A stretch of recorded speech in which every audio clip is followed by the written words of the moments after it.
Friends, welcome to my channel.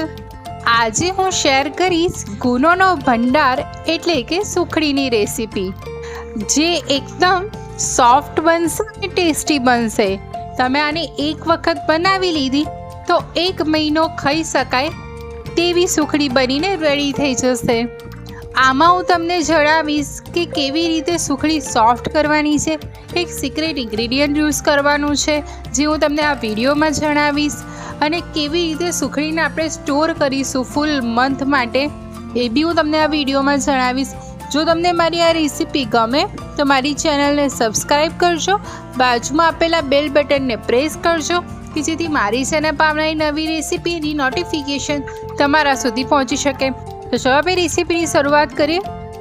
એના માટે આપણે એક મોટો બાઉલ ઘઉંનો લોટ લીધો છે, એની સામે એક નાનો બાઉલ ગોળ ને એનાથી હાફ બાઉલ ઘી લીધું છે. હવે આપણે એક પેનમાં આટલું પહેલાં મોટા 3 ચમચા જેટલું ઘી લઈ લેવાનું છે. પછી બાકીનું ઘી આપણે સ્ટેપ બાય સ્ટેપ એડ કરશું. હવે એમાં આપણે જે લોટ લીધો હતો એ લોટ એડ કરવાનો છે. આમાં ઘઉંનો ઝીણો લોટ લેવાનો છે. આમાં ઘઉંનો મોટો લોટ નથી લેવાનો, નહીં તો સુખડીનું પ્રોપર રિઝલ્ટ નહીં મળે. જ્યારે બી આપણે સુખડી બનાવતા હોઈએ ત્યારે લોટને લો ટુ મીડિયમ ફ્લેમ પર રાખીને શેકવાનો છે. એને બહુ ફાસ્ટ ફ્લેમ કરી દેશો તો લોટનો કલર ચેન્જ થઈ જશે, પણ એનો જે પ્રોપર કચાશ દૂર થવી જોઈએ, જે ટેક્સચર આપણને સુખડીનું મળવું જોઈએ એ નહીં મળે. અને બહુ લો રાખશો તો બી બહુ લોંગ ટર્મ પ્રોસેસ થઈ જશે સુખડીની. એટલા માટે આપણે લો ટુ મીડિયમ ફ્લેમ પર રાખીને સુખડીને સરસ શેકી લેવાની છે. તમે અત્યારે જોઈ શકો છો કે આપણો લોટમાં ઘી એટલું છે નહીં, એટલે એક ચમચી ઘી એડ કરતા જઈશું અને લોટને શેકતા જઈશું. પહેલેથી બહુ ઘી એડ કરી લેતા હોઈએ છીએ તો લોટ બહુ ફટાફટ શેકાઈ જાય છે અને એ લોટ કલર ચેન્જ કરી લે છે, તો એની કચાશ દૂર નથી થતી. એટલે અત્યારે ફરી મેં 1 ચમચી ઘી એડ કર્યું છે અને હું લોટને શેકી રહી છું. આ રીતે સ્ટર કરતાં કરતાં આપણે લોટને શેકવાનો છે કે જેથી લોટ અને ઘી એ આપણે ચોંટી ના જાય. જો ચોંટી જશે તો આપણી સુખડીમાં દૂણાયેલો ટેસ્ટ આવશે. એટલે આ રીતે એને કન્ટિન્યુ સ્ટર કરવાનું છે. જેમ જેમ આપણો લોટ શેકાતો જશે એમ આ રીતના બબલ્સ આવવાના સ્ટાર્ટ થઈ જશે.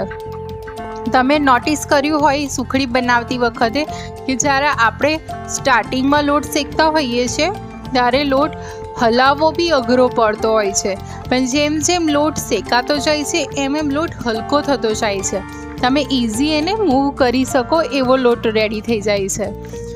આપણે જોઈ શકીએ છીએ કે ધીરે ધીરે આપણા લોટનો કલર ચેન્જ થવા લાગ્યો છે. બસ આ જ મેથડથી આપણે સુખડીને લોટને શેકતો રહેવાનું છે. હવે જોઈ શકો છો કે કેટલા બબલ્સ વધી બી ગયા છે અને આપણો લોટનો કલર બી ચેન્જ થવા લાગ્યો છે. હજી આપણે 2 મિનિટ એને સ્ટર કરવાનું છે. આમાં તમે કાજુ, બદામ, પિસ્તા દરેક ડ્રાયફ્રૂટ બી એડ કરી શકો છો. અને ના ભાવતા હોય ડ્રાયફ્રૂટ તો હું જે રીતે બનાવી રહી છું એ રીતે બી તમે સુખડી બનાવી શકો છો.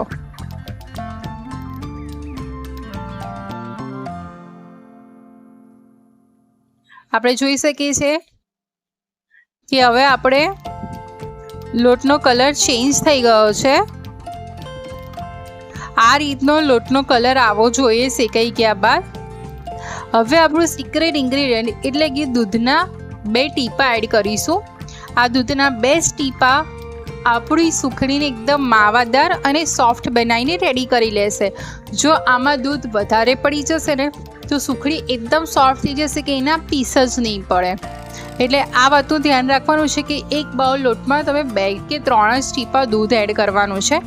હવે ફ્લેમ ઓફ કરીને આપણે ગોળ એડ કરી દેવાનો છે અને બરાબર બધું સરસ મિક્સ કરવાનું છે.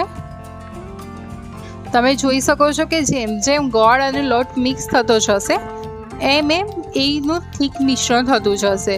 આ સ્ટેજ પર તમે ગોળના સહેજ બી પીસીસ રહી ગયા હોય તો ચમચાના મદદથી દબાવીને એને ઓગાળી લેવાનો છે. જો ગોળ પ્રોપર નહીં ઓગળે તો એ આપણે જે સુખડી પાથરીશું એ વખતે મોઢામાં પીસીસ આવશે, તો એ સુખડી બરાબર નહીં લાગે. એટલે આ સ્ટેજ પર આપણે ગોળના જેટલા બી મોટા પીસીસ રહ્યા હોય બધાને આ રીતે પ્રેસ કરી અને એક સરખી કરી દઈશું. ત્યારબાદ ઘીથી ગ્રીસ કરેલી થાળીમાં આપણી સુખડીનું બધું મિશ્રણ લઈ લઈશું. પહેલાં એક વખત બધું મિશ્રણ લઈ લઈએ. ત્યારબાદ પહેલાં આપણે આ રીતે તબેથાથી પ્રેસ કરી લઈશું. બધી જગ્યાએ ઇવન મિશ્રણને એ રીતે પ્રેસ કરવાનું છે.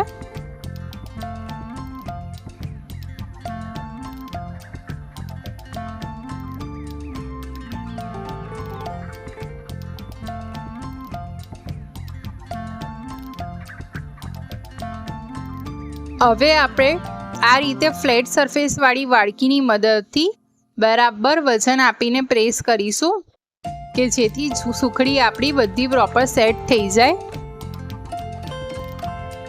અને એનું ઘી બધું પ્રોપર ઉપર આવી જાય. તમે જોઈ શકો છો કે જેવી રીતે આપણે વાડકીને પ્રેસ કરી ત્યાંથી આપણી સુખડીની શાઇન આવી ગઈ છે. હજી જે સાઈડમાં જે બોર્ડર ઉપર ગઈ હોય એને આ રીતે તબેથાથી પ્રેસ કરી અને ઇવન કરી લઈશું.